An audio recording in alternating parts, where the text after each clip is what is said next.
नमस्कार। झारखंड के बढ़ते कदम में आप सभी का स्वागत है। मैं हूं आपके साथ रीमा प्रसाद।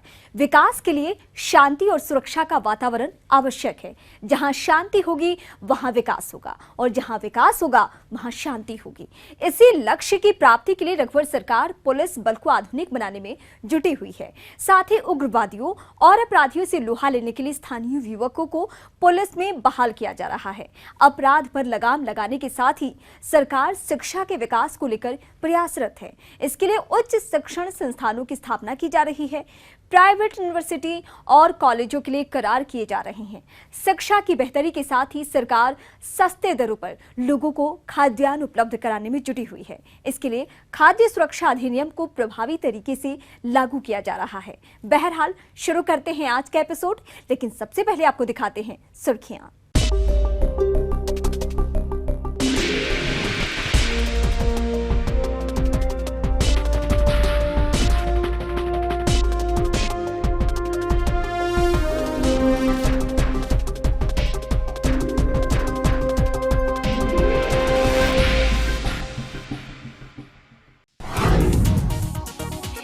मुख्यमंत्री रघुवर दास ने कहा है कि उनकी सरकार गरीबों के सपने को पूरा करेगी।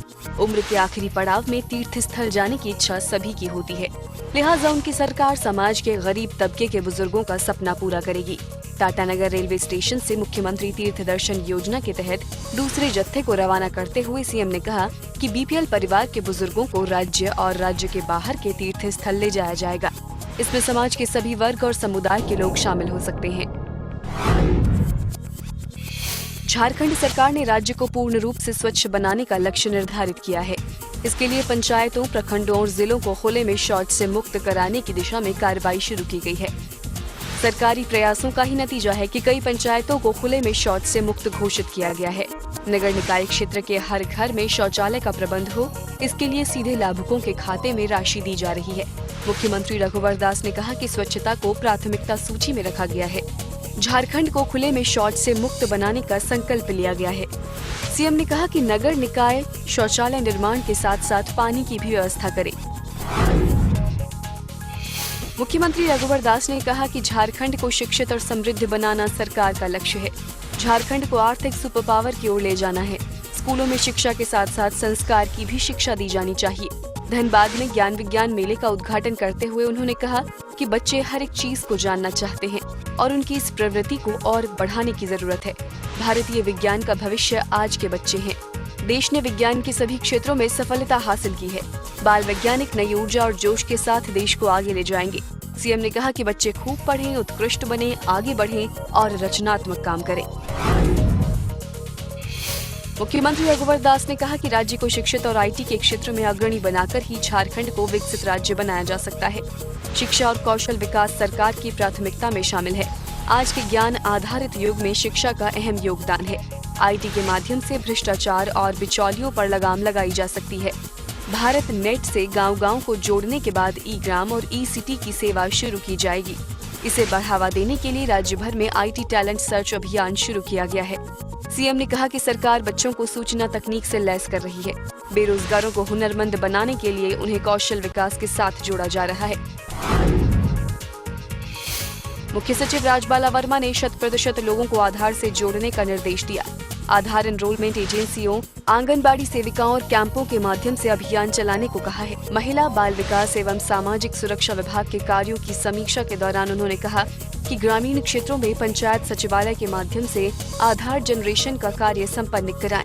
रांची जिला कल्याण पदाधिकारी को निर्देश देते हुए सीएस ने कहा कि शहरी क्षेत्रों में प्ले स्कूलों और प्री नर्सरी स्कूलों की सूची तैयार कर 0 से 5 के बच्चों का आधार एनरोलमेंट सुनिश्चित करें। साथ ही शहरी क्षेत्रों के सभी प्राइवेट अस्पतालों को यूआईडी बनाने वाली एजेंसियों के साथ टैग करें। झारखंड में समाज के अंतिम पायदान में खड़ी व्यक्ति की बात भी सुनी जाती है।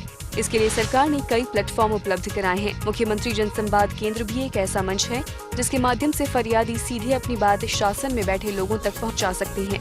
झारखंड में रघुवर सरकार आने के बाद से चली आ रही इस व्यवस्था के तहत अब तक हजारों पीड़ितों को न्याय मिल चुका है। लोगों को समय पर इंसाफ मिले, इसके लिए मुख्यमंत्री जनसंवाद केंद्र में पहुंचने वाले मामलों की साप्ताहिक समीक्षा की जाती है। इस बार मुख्यमंत्री के प्रधान सचिव संजय कुमार ने शिकायतों की समीक्षा की और अधिकारियों को आवश्यक दिशा निर्देश दिए। उद्योग सचिव सुनील कुमार बर्णवाल ने कहा कि झारखंड देश में ईज ऑफ डूइंग बिजनेस में अग्रणी राज्य है। झारखंड सरकार विकास के प्रति दृढ़ संकल्पित है। विभिन्न क्षेत्रों में विकास को लेकर सरकार प्रयासरत है। राज्य में निवेश को बढ़ावा देने के लिए उद्योगों को विभिन्न प्रकार की सुविधाएं दी जा रही हैं।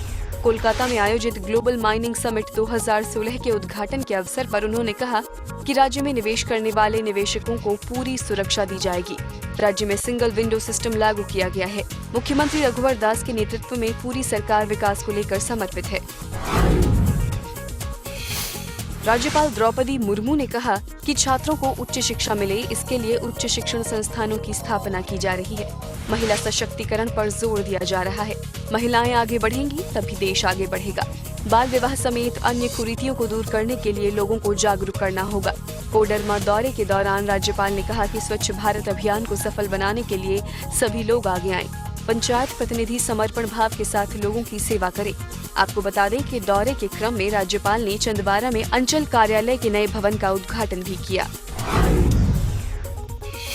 दिल्ली में आयोजित अंतर्राष्ट्रीय व्यापार मेले में झारखंड अपनी कला एवं संस्कृति से काफी लोकप्रिय हुआ। झारखंड पैवेलियन में राज्य की कला एवं संस्कृति से परिचित होने के लिए लोगों में जिज्ञासा देखी गई। लाह की चूड़ियां बनाने के लिए एक पूरी टीम झारखंड पैवेलियन पर मौजूद रही। एक सेट की कीमत 50 रुपए रखी गई थी।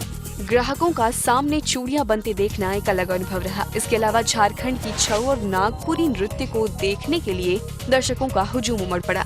झारखंड के नृत्य को लोगों ने इस कदर पसंद किया कि नृत्य देखने के बाद दर्शक डांस के स्टेप्स सीखने की जिद करने लगे। फरवरी 2017 में हरियाणा में होने वाले अंतर्राष्ट्रीय सूरजकुंड मेले में झारखंड थीम राज्य के तौर पर हिस्सा लेगा। मेले में झारखंड अपनी संस्कृति और ऐतिहासिक विरासत का प्रदर्शन करेगा। मेले में हिस्सा लेने को लेकर बुलाई गई बैठक में मुख्य सचिव राजबाला वर्मा ने पर्यटन, कला, संस्कृति, खेलकूद एवं युवा कार्य विभाग को इसकी तैयारी करने का निर्देश दिया है। आपको बता दें कि ये पहली बार है कि झारखंड किसी अंतर्राष्ट्रीय मेले में थीम राज्य के तौर पर हिस्सा लेने जा रहा है। राज्य सरकार इस आयोजन को लेकर बेहद उत्साहित है। पिछले दिनों अधिकारियों का एक दल तैयारियों का जायजा लेने सूरजकुंड गया था। फिलहाल वक्त है एक छोटे से ब्रेक का। ब्रेक के बाद आपको बताएंगे कि झारखंड को अपराध मुक्त बनाने के लिए सरकार क्या कदम उठा रही है।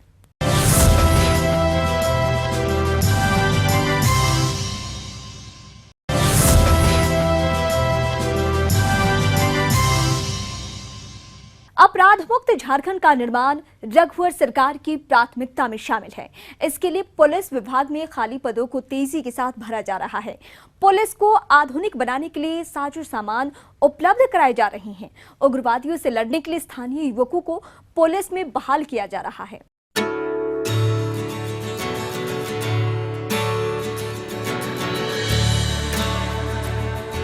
शांति और विकास समृद्धि के दो पहिए हैं। जहाँ शांति होगी वहाँ विकास होगा, जहाँ विकास होगा वहाँ शांति होगी। झारखंड की रघुवर सरकार भी इस दिशा में प्रयासरत है। अपराध मुक्त झारखंड के निर्माण के लिए सरकार कई मोर्चों पर काम कर रही है। इसके लिए जहां पुलिस बलों को आधुनिक बनाया जा रहा है, वहीं पुलिस विभाग में खाली पदों को तेजी के साथ भरा जा रहा है। बीट पुलिसिंग, महिला कमांडो, पीसीआर वैन आदि के माध्यम से अपराध पर नियंत्रण पाने की कोशिश की जा रही है।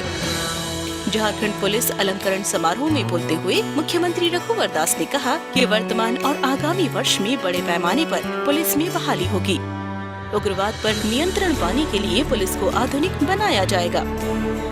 हर वर्ष 2500 सहायक पुलिस की नियुक्ति करना, जिसमें उग्रवाद के क्षेत्र के जो लड़के लड़कियां उनको चिन्हित करके, तो इस वर्ष 10,000 और 2500 सहायक पुलिस, जिसे 10,000 मंथली रुपये मिलेंगे और 3 साल के बाद उन्हें पुलिस की नियुक्ति प्राप्त होगी। उसी तरह 2017 में भी 10,000 पुलिस की नियुक्ति होगी और 2500 सहायक पुलिस की नियुक्ति। आने वाले समय में आपके इस पुलिस विभाग को चुस्त और दुरुस्त बनाना ये सरकार की जिम्मेदारी है।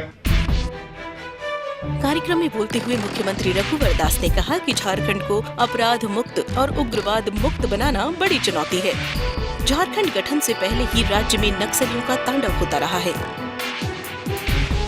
सरकार राज्य में शांति स्थापित करने के लिए वचनबद्ध है। कार्यक्रम में पुलिस जवानों को संबोधित करते हुए सीएम ने कहा कि साल 2017 अपराध मुक्त और उग्रवाद मुक्त वर्ष होगा। साल 2018 तक झारखंड को पूर्ण रूप से अपराध मुक्त राज्य बनाने का लक्ष्य रखा गया है। जो डीजीपी और मुख्य सचिव ने ये जो 2017 का वर्ष अपराध मुक्त उग्रवाद मुक्त झारखंड बनाने का जो संकल्प लिया, उस संकल्प को हम सबको मिलकर पूरा करना और हम ये 2018 में देश को बता सके कि झारखंड पहला राज्य जो अपराध मुक्त और उग्रवाद मुक्त झारखंड। पुलिस अलंकरण समारोह के दौरान मुख्यमंत्री रघुवर दास ने कई घोषणाएं की। पुलिस विभाग में अगले साल 10,000 पुलिस कर्मियों की भर्ती होगी। पुलिस विभाग में हर साल 2,500 सहायक पुलिस की बहाली होगी। उग्रवाद प्रभावित क्षेत्र के युवाओं को सहायक पुलिस में भर्ती की जाएगी। पुलिस कर्मियों के बच्चों की शिक्षा के लिए रांची में आवासीय मॉडर्न स्कूल बनाए जाएंगे। पुलिस को आधुनिक बनाने की दिशा में सरकार प्रयासरत है। निवेश के लिए राज्य में शांति आवश्यक है। कार्यक्रम के दौरान मुख्यमंत्री रघुवर दास ने प्रधानमंत्री नरेंद्र मोदी द्वारा कालाधन के विरुद्ध उठाए गए कदम में सहयोग का आह्वान किया। कार्यक्रम के दौरान सीएम ने शहीद के परिजनों को सम्मानित किया और बेहतर कार्य करने वाले पुलिस कर्मियों को पुरस्कृत भी किया। कार्यक्रम में मुख्य सचिव राजबाला वर्मा, गृह विभाग के अपर मुख्य सचिव NN Pandey, DGP DK Pandey, मुख्यमंत्री के प्रधान सचिव संजय कुमार और वरीय पुलिस अधिकारी मौजूद रहे। गुणवत्तापूर्ण शिक्षा सरकार की प्राथमिकता में शामिल है। आने वाले सालों में झारखंड पूर्वी भारत का नॉलेज हब बनेगा, लिहाजा शिक्षा से जुड़े निजी संस्थान झारखंड में निवेश के लिए आगे आए। राज्य सरकार की इस अपील के बाद कई निजी शिक्षण संस्थानों ने झारखंड को लेकर रुचि दिखाई है।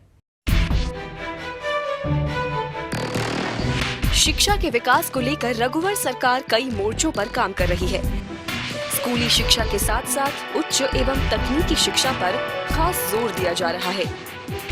प्राइवेट शिक्षण संस्थानों के साथ समझौता कर उसकी शाखाएं झारखंड में खोली जा रही हैं। छात्रों को उच्च शिक्षा के लिए बाहर नहीं जाना पड़े, इसके लिए IIT, IIM, NIT, technical university, Raksha Shakti Vishwavidyalaya और स्पोर्ट्स यूनिवर्सिटी समेत कई शिक्षण संस्थान स्थापित किए जा रहे हैं। पिछले दिनों मुख्यमंत्री रघुवर दास ने सरला बिरला यूनिवर्सिटी, YBN यूनिवर्सिटी और अर्का जैन यूनिवर्सिटी की स्थापना के लिए लेटर ऑफ इंटेंट दिया। निजी विश्वविद्यालयों के साथ करार के दौरान उच्च एवं तकनीकी शिक्षा सचिव अजय कुमार सिंह भी मौजूद रहे। 3 यूनिवर्सिटीज़ का स्थापना के लिए LOI दिया गया है।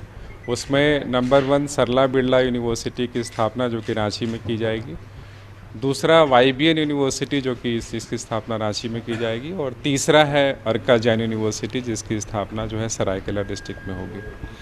ये तीनों यूनिवर्सिटी जो है वो अगले सत्र से प्रारंभ करने के लिए हम लोग का प्रयास होगा, और तीनों यूनिवर्सिटी में कुल 600 करोड़ रुपए का इन्वेस्टमेंट अगले से 4 से 5 वर्षों में होगी। और प्रथम वर्ष में कम विद्यार्थियों की संख्या से ये यूनिवर्सिटी चालू होंगे, लेकिन आने वाले समय में लगभग 5,000 से 6,000 विद्यार्थी प्रत्येक यूनिवर्सिटी में एडमिशन ले पाएंगे। शिक्षा के विकास के बिना राज्य तरक्की के रास्ते पर आगे नहीं बढ़ सकता है। समाज शिक्षित होगा तभी राज्य के विकास की कल्पना की जा सकती है। एक शिक्षित समाज ही समृद्ध समाज की नींव डाल सकता है। लिहाजा झारखंड सरकार ने भी शिक्षा के विकास को प्राथमिकता की सूची में शामिल किया है। निजी शिक्षण संस्थानों के साथ करार के दौरान मौजूद शिक्षण संस्थानों के प्रतिनिधियों ने कहा कि उन्हें पहले से इस क्षेत्र में काम करने का अनुभव है। झारखंड में शिक्षा के विकास की काफी संभावनाएं हैं, लिहाजा वे लोग गुणवत्तापूर्ण शिक्षा देने के लिए कृत संकल्पित हैं। पहले से 2 देश के बहुत प्रतिष्ठित इंजीनियरिंग कॉलेज हमारे हैं, VIT मेसरा है, बिट्स पिलानी है। तो इस बार ये जो सरला बिरला यूनिवर्सिटी स्थापित हो रही है, इसमें इंजीनियरिंग के अलावा हम बाकी कई प्रकार के ग्रेजुएशन, पोस्ट ग्रेजुएशन के कोर्सेस हम लॉन्च कर रहे हैं। और वो कैंपस पूरी तरीके से एक एजुकेशनल कैंपस है। सरला बिरला पब्लिक स्कूल के नाम से एक स्कूल हम वहाँ चलाते हैं।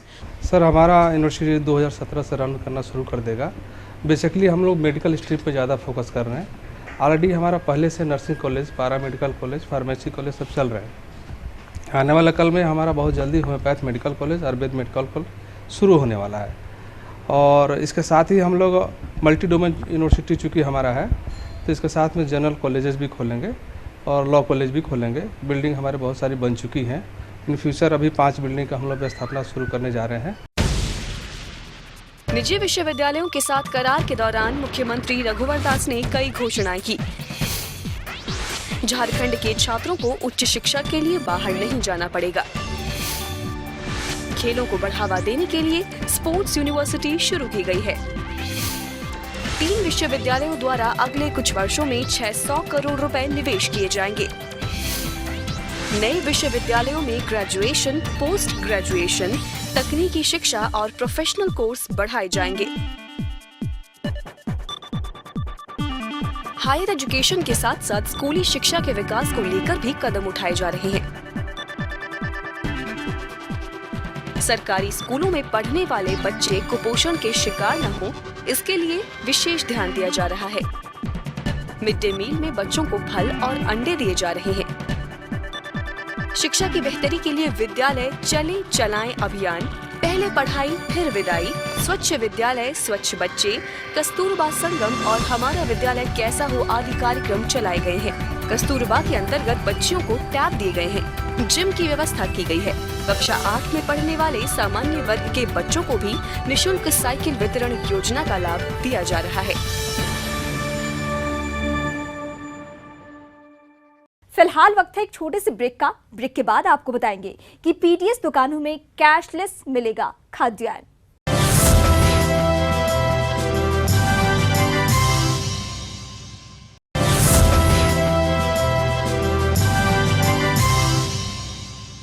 राज्य में खाद्य सुरक्षा अधिनियम लागू होने के बाद लोगों को सस्ते दरों पर खाद्यान्न उपलब्ध कराए जा रहे हैं। लोगों को आसानी से अनाज मिले, इसके लिए पीडीएस दुकानों की संख्या बढ़ाई जा रही है। बायोमेट्रिक प्रणाली और कैशलेस ट्रांजैक्शन को बढ़ावा दिया जा रहा है।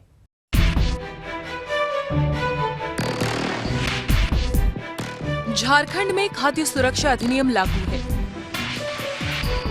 लाभुकों को सस्ते दरों पर अनाज उपलब्ध कराए जा रहे हैं। योजना के तहत लाखों लाभुकों को इसका लाभ मिल रहा है।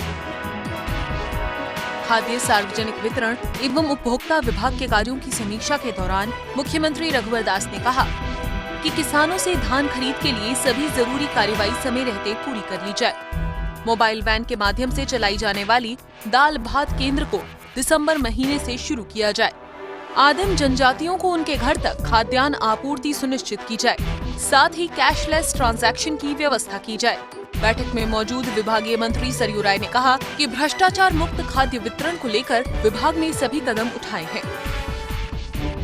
देखिए, हमारे विभाग ने बताया कि राशन वितरण के लिए जो भी करना हो ताकि भ्रष्टाचार मुक्त वितरण हो, उसको विभाग ने कर दिया है और उसको सक्षम बनाना है। तो इसमें सरकार के अधीनस्थ सभी विभागों का सहयोग चाहिए। उसके बाद हम लोगों ने यह कि जो आदिम जनजाति समूह है उसके घर तक राशन पहुंचाने के लिए एक डाक आपूर्ति व्यवस्था हम लोग करना चाहते हैं। जैसे चिट्ठी पहुंचती है सबके घर में, तो राशन भी उनके घरों में पहुंच जाए। तो अब जो राशन हम बांटेंगे उसकी एक कोशिश ये होगी कि हम कैशलेस करें उसको। जो लेने वाला है उसको भी पैसा नहीं जमा करना पड़े।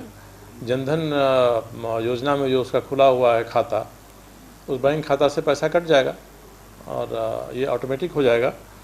उसी तरह से एक नई व्यवस्था हम लागू करना चाहते हैं कि जो हमारे राशन डीलर हैं अपने एटीएम मशीन से वो बैंक करेस्पॉन्डेंट का काम करें। मिनी एटीएम के रूप में वो मशीन काम करेगी। समीक्षा बैठक के दौरान मुख्यमंत्री रघुवर दास ने कहा कि कुष्ठ रोगियों और पत्थर खदानों में काम करने वाले लोगों को बायोमेट्रिक प्रणाली की जगह आइरिस प्रणाली से अनाज उपलब्ध कराया जाए। खाद्यान्न गोदाम में काम कर रहे मजदूरों की सुविधा बढ़ाई जाए, उनके लिए रेस्ट रूम और पेयजल आदि की सुविधा उपलब्ध कराई जाए, साथ ही ग्रुप इंश्योरेंस के लिए व्यवस्था की जाए। बैठक में मौजूद विभागीय सचिव विनय कुमार चौबे ने कहा कि मुख्यमंत्री ने सभी जिलों में मॉडल गोदाम बनाने के निर्देश दिए हैं। साथ ही कडरू गोदाम को मॉडर्नाइज्ड करने को भी कहा गया है। इस वर्ष जो धान अधिप्राप्ति होगी उसमें किसानों को बोनस भी देने का निर्णय लिया गया है, जिसमें 1470 रुपये हम लोग MSP देंगे और उसके ऊपर से 1 रुपये 30 पैसे प्रति किलो हम लोग धान अधिप्राप्ति में बोनस के रूप में राज्य सरकार किसानों को हमारे देगी न्यूनतम समर्थन मूल्य के ऊपर। दूसरा जो महत्वपूर्ण निर्देश दिया गया माननीय मुख्यमंत्री जी के द्वारा कि धान अधिप्राप्ति को आने वाले वर्षों में और बढ़ावा देना है, उसके लिए गोदामों की आवश्यकता होगी। तो सभी जिलों में बाजार समिति का जो ज़मीन है या जो भी विभाग के पास ज़मीन है उसमें मॉडल गोदाम बनाने का निर्देश, साथ ही साथ जो हमारा कडरू गोदाम है उसको मॉडर्नाइज करने का निर्देश दिया गया, सो दैट कि वहाँ पे गोदाम भी और उस पर एक मॉडर्न ऊपर में ऑफिस कॉम्प्लेक्स भी हम लोग बना सके, ताकि एक आय का स्रोत भी हमारे खाद्य निगम के लिए होगा। समीक्षा बैठक के दौरान विभागीय मंत्री सरयू राय ने तमिलनाडु और छत्तीसगढ़ के खाद्यान्न आपूर्ति प्रणाली का अध्ययन करने का निर्देश दिया। साथ ही खाद्य सुरक्षा अधिनियम को पूरी पारदर्शिता के साथ लागू करने और उसका लाभ लोगों तक पहुंचाने का निर्देश दिया है। तो आज के एपिसोड में बस इतना ही। अगले अंक में फिर होगी आपसे मुलाकात। तब तक के लिए मुझे और मेरी पूरी टीम को दीजिए इजाजत। नमस्कार।